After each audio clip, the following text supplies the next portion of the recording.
ಹೇಳಿ ಸರ್. ಈಗ ಇದ್ರ ಬಗ್ಗೆ ಹೇಳಿ, ನೀವೇನಾದ್ರು ಪ್ರಶ್ನೆಗಳಿದ್ರೆ ಕೇಳಿ, ನಾನು ಹೇಳ್ತಾ ಸರ್ ಹೋಗ್ತೀನಿ. ಈಗ ನಂದೇ ಏನು ಪ್ರಶ್ನೆಗಳು ಅಂತಂದ್ರೆ, ಮೊದಲನೇದಾಗಿ ಈಗ ನಾವು ಏನು ರೈಸ್ ತಂದಿದ್ದೀವಿ ಅದು ಅದ್ರದ್ದು ಯಾವ ತಳಿ, ಮತ್ತೆ ನಾನು ಆ ರೈಸ್ನ ಈಗ ನಾನು ನೋಡಿದ್ರೆ ನನಗದು ಡಿಫ್ರೆನ್ಸ್ ಗೊತ್ತಾಗುತ್ತೆ. ಈಗ ನಾವು ಬೆಳೆಯೋ ಭತ್ತಕ್ಕೂ, ನೀರು ಹಾಕಿಸ್ಕೊಂಡು ಬೆಳೆಯೋ ಭತ್ತಕ್ಕೂ ಈ ಒಂದು ಅಕ್ಕಿಗೂ ಡಿಫ್ರೆಂಟ್. ಈಗ ನಾನು ಆಲ್ಮೋಸ್ಟ್ 5-6 ವರ್ಷದಿಂದ ನಾನು ಆಲ್ಮೋಸ್ಟ್ ಇದನ್ನೇ ಉಪಯೋಗಿಸ್ತಾ ಇರೋಂಥದ್ದು. ಯಾವುದು ಈ ನಮ್ಮ ರಾಜಮುಡಿ ಅಂತ ಬರುತ್ತಲ್ಲ, ಬಳ್ಳಾರಿ ಸೈಡು ರೆಡ್ ರೈಸು, ಇದನ್ನು ಬಳಸ್ತೀವಿ. ಅದನ್ನ ಬಿಟ್ರೆ ನಾನು ಆಲ್ಮೋಸ್ಟ್ ಊರಲ್ಲಿ ನಮ್ಮ ಮನೇಲಿ ಬೆಳಿತೀವಲ್ಲ ಅದನ್ನಷ್ಟೇ ನಾನು ಉಪಯೋಗಿಸೋದು. ನಾನು ಅಂಗಡಿಲಿ ಬಿಳಿ ರೈಸ್ ತಗೊಳ್ಳೋದು ಬಿಟ್ಟು ತುಂಬಾ ವರ್ಷಗಳೇ ಆಗೋಯ್ತು. ಇದಕ್ಕೆ ಉತ್ತರ ಮಾಡೋದಿರಿ. ಈಗ ಎಲ್ಲರೂ ಪ್ರತಿಯೊಬ್ರು ರಾಜಮುಡಿ ಅಕ್ಕಿ ಬಗ್ಗೆ ಅಪೇಕ್ಷೆ ಪಡೋದು ಸಹಜ. ಆದ್ರೆ ಅಲ್ಲಿ ಯಾವ ತರ ಬೆಳೀತಿದಾರೆ, ಯಾವ ಔಷಧಿಗಳನ್ನ ಸರ್ಕಾರಿ ಗೊಬ್ಬರಗಳನ್ನ ಹಾಕ್ತಾ ಇದಾರೆ ನಾವ್ ಯಾರು ನೋಡಿಲ್ಲ ಅಲ್ವಾ. ಬ್ರ್ಯಾಂಡ್ ಆದಾಗ ಏನಾಗುತ್ತೆ ಅಂತ ಹೇಳಿದ್ರೆ, ಬ್ರ್ಯಾಂಡ್ ಒಂದ್ ಕಡೆ ನಿಂತಿರ್ತದೆ, 99 ಜನ ಕಳ್ಳರು ಒಳಗಡೆ ತೂರಿರ್ತಾರೆ ಬ್ರ್ಯಾಂಡ್ ಹೆಸರು ಹೇಳ್ಕೊಂಡು. ಇಲ್ಲಿ ಏನಾಗಿದೆ ಅಂತ ಹೇಳಿದ್ರೆ,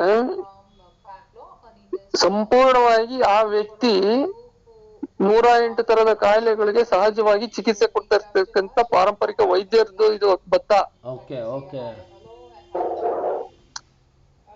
ಇಲ್ಲಿ ಏನಾಗುತ್ತೆ ಅಂದ್ರೆ, ಭತ್ತದ ವಿಶೇಷತೆ ಇನ್ನೊಂದೇನು ಅಂತ ಹೇಳಿದ್ರೆ, ಅವರೆಲ್ಲರೂ ನಮ್ಮ ಪಾರಂಪರಿಕ ಪದ್ಧತಿನಲ್ಲಿ ನಾಟಿ ಬೀಜಗಳನ್ನ, ಅವರೇ ಬೀಜಗಳನ್ನ ತಯಾರು ಮಾಡಿ ಇಟ್ಕೊಂಡು ಸಂರಕ್ಷಣೆ ಮಾಡ್ಕೊಂಡು 100 ವರ್ಷಗಳಿಂದ ಮಾಡ್ಕೊಂಡು ಬಂದಿರ್ತಕ್ಕಂಥದ್ದು ಇದು. ಜೊತೆನಲ್ಲಿ ಅಕ್ಕಿ ವೈಟ್ ರೈಸ್ ಅಂತ ನಾವೇನ್ ಕರಿತೀವಿ, ಸೋನಾ ಮಸೂರಿ, ಕೇವಲ 45 ನಿಮಿಷಗಳಲ್ಲಿ ಗ್ಲೂಕೋಸ್ ಆಗುತ್ತೆ. ಇದು 3 ರಿಂದ 4 ಅವರ್ ನಿಮ್ಗೆ ಏನಾಗುತ್ತೆ ಅಂತ ಹೇಳಿದ್ರೆ ಟೈಮ್ ಬೇಕು, 4 ರಿಂದ 5 ಗಂಟೆ ಟೈಮ್ ಬೇಕು ಜೀವನ ಆಗಕ್ಕಿದು. ಅವಾಗ ಏನಾಗುತ್ತೆ ಅಂದ್ರೆ, ನಿಧಾನವಾಗಿ ಗ್ಲೂಕೋಸ್ ಬ್ಲಡ್ಗೆ ಸೇರ್ಕೊಂಡಾಗ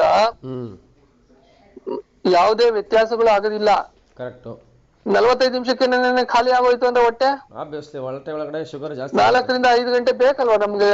ಈಗ 46,000 ಟ್ರಿಲಿಯನ್ ಜೀವಕೋಶಗಳು ದೇಹದ ಒಳಗಡೆ ಕೆಲಸ ಮಾಡ್ತಾ ಇದಾವೆ, ಹೊರಗಡೆ ಯಾರಿಗೂ ಕಾಣಿಸಲ್ಲ ಅದು.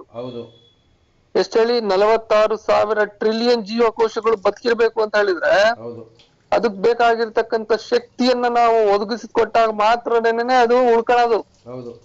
ಈ ರಾಸಾಯನಿಕ ವಿಷವನ್ನ ತುಂಬ್ತಾ ಹೋದಾಗ ದೇಹದ ಒಳಗಡೆ ನಿಧಾನವಾಗಿ ಸಾಯ್ತಾ ಹೋಗ್ತಾ ಇರ್ತವೆ ಜೀವಕೋಶಗಳು.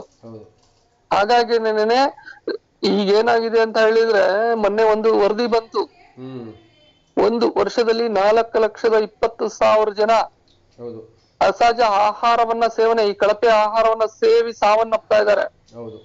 60 ಕೋಟಿ ಜನಸಂಖ್ಯೆ ಅಸ್ವಸ್ಥರಾಗ್ತಾ ಇದ್ದಾರೆ. ಇದೆಲ್ಲ ಯಾಕೆ? ಜೊತೆನಲ್ಲಿ ಅಷ್ಟೇ ಅಲ್ಲ, ಇನ್ನೊಂದೇನಾಗುತ್ತೆ ಅಂತ ಹೇಳಿದ್ರೆ, ಕಳಪೆ ಆಹಾರ ತಿನ್ನೋದ್ರಿಂದ ಮುಂದಿನ ಪೀಳಿಗೆ ಏನಾಗುತ್ತೆ ಅಂತ ಹೇಳಿದ್ರೆ, ಬುದ್ಧಿಮಾಂದ್ಯ ಮಕ್ಕಳು ಹುಡ್ತಾರೆ, ಅಂಗವಿಕಲ ಮಕ್ಕಳು ಹುಡ್ತಾರೆ. ಇದು ಬಹಳ ಇಂಪಾರ್ಟೆಂಟ್. ನಿನ್ನೆ ಒಂದು ಶಾಲೆಗೆ ಭೇಟಿ ಇಟ್ಟಿದ್ದೆ ಮೈಸೂರಲ್ಲಿ, 42 ಮಕ್ಕಳು ಓದ್ತಾ ಇದಾರೆ, ಅಂಗವಿಕಲ ಮಕ್ಕಳು ಆ ಶಾಲೆನಲ್ಲಿ. ಆ ಮಕ್ಕಳ ಪರಿಸ್ಥಿತಿ ಏನು, ನೀವು ಅಲ್ಲಿ ಹೋದಾಗ ನೋಡಿದಾಗ ಕಣ್ಣಾರೆ ನೋಡಿದಾಗ ಮಾತ್ರನೇ ಅವೆಲ್ಲ. ನಾನು ಈ ಒಂದು ಮಾತಿಗೆ ಇಲ್ಲಿ ನಾನು ಒಂದು ಇಂಟರಪ್ಟ್ ಮಾಡ್ತೀನಿ ಸಾರಿ. ಈಗ ನೋಡಿ, ಈಗ ನೀವು ಹೇಳಿದ್ರೆ 48 ಅಂಗವಿಕಲ ಮಕ್ಕಳು ಓದ್ತಾ ಇದಾವೆ ಅಂತ, ಅವೆಲ್ಲ ಈ ಜನರೇಷನ್ ಏನ್ ಮ್ಯಾಕ್ಸಿಮಮ್ 10 ರಿಂದ 5 ವರ್ಷನಾ? ಖಂಡಿತವಾಗ್ಲು. ಮತ್ತೆ ಪೋಲಿಯೋದವರು, ಇಂಗ್ಲಿಷ್ ಮೆಡಿಸಿನ್ ಅವರು ಏನು ಹೇಳಿದ್ರು, ಪೋಲಿಯೋ ನಾವು ಪೂರ್ತಿ ಹೋಗಿಸ್ಬಿಟ್ಟಿದೀವಿ ಅಂತ. ಎಲ್ಲೋಯ್ತು ಸರ್ ಹಂಗಾರೆ ಆ 48 ಮಕ್ಕಳು ಹಿಂಗ್ ಯಾಕೆ ಹೋಗ್ಲಿಲ್ಲ ಪೋಲಿಯೋ ಅವ್ರಿಗೆ? ನೀವು ಸರ್ಕಾರವನ್ನ ನಂಬಕ್ ಹೋಗ್ಬೇಡಿ. ಸರ್ಕಾರ ಏನ್ ಮಾಡುತ್ತೆ ಅಂತ ಹೇಳಿದ್ರೆ, ಅದು ಒಂದ್ ದೊಡ್ಡ ಯಂತ್ರ ಇದ್ದಂಗೆ. ಅವ್ರಿಗೆ ಏನ್ ಬೇಕೋ ಕೆಲಸ ಮಾಡುತ್ತಷ್ಟೇ ಅದು.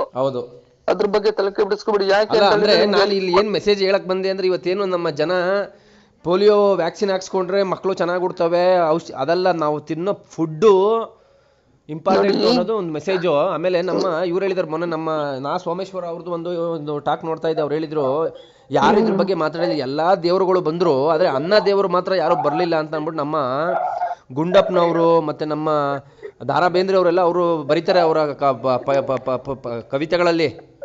ಅಂದ್ರೆ ಅನ್ನ ಪರಬ್ರಹ್ಮ ಅನ್ನೋದೇನು ನಮ್ಮ ಭಾರತೀಯ ಸಂಸ್ಕೃತಿಲಿ ಇದೆ, ಅದು ನಿಜ ಅನ್ನೋದನ್ನ ನೀವು ಈಗ ನಿಮ್ಮ ಮುಖಾಂತರ ನೀವು ಒಂಥರ ಕವಿಗಳಿದ್ದಂಗೆ, ಈಗ ಮಾಡ್ರನ್ ಕವಿಗಳಿದ್ದಂಗೆ ನೀವು. ಇಲ್ಲ ಕವಿತೆ ಅಂತಲ್ಲ, ಸೈನ್ಸ್ ಇದು. ಹೌದು, ಅದೇ ಸಾರ್, ಅವರೆಲ್ಲ ಹೇಳಿದ್ ಸೈನ್ಸೇನೆ.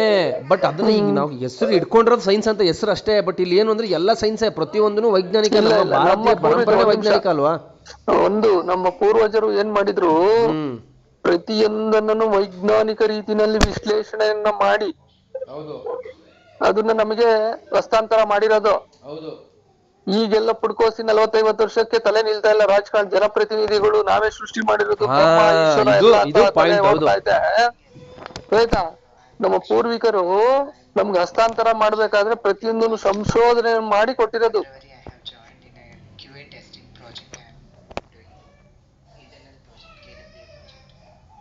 ಹೌದು ಕೇಳಿಸ್ತಾ ಇದೆಯಾ? ಕೇಳಿಸ್ತಾ ಇದೆ ಹೇಳಿ ಸರ್. ನಾನು ಒಂದು ಮೀಟಿಂಗ್ ಐತೆ, ಎರಡು ಬ್ಯಾಲೆನ್ಸ್ ಮಾಡ್ತಾ ಇದ್ದೀನಿ ಅದಕ್ಕೆ. ಹಾಗಾಗಿ ಈಗ ಸರ್ ಒಂದು ನಿಮಿಷ ಹಂಗೆ ಲೈನಲ್ಲಿ ಇರಿ, ನಾನು ವಾಪಸ್ ಮಾಡ್ತೀನಿ ಮೀಟಿಂಗು. ಚೂರು ಹಂಗೆ ಇಲ್ಲ ನೀವು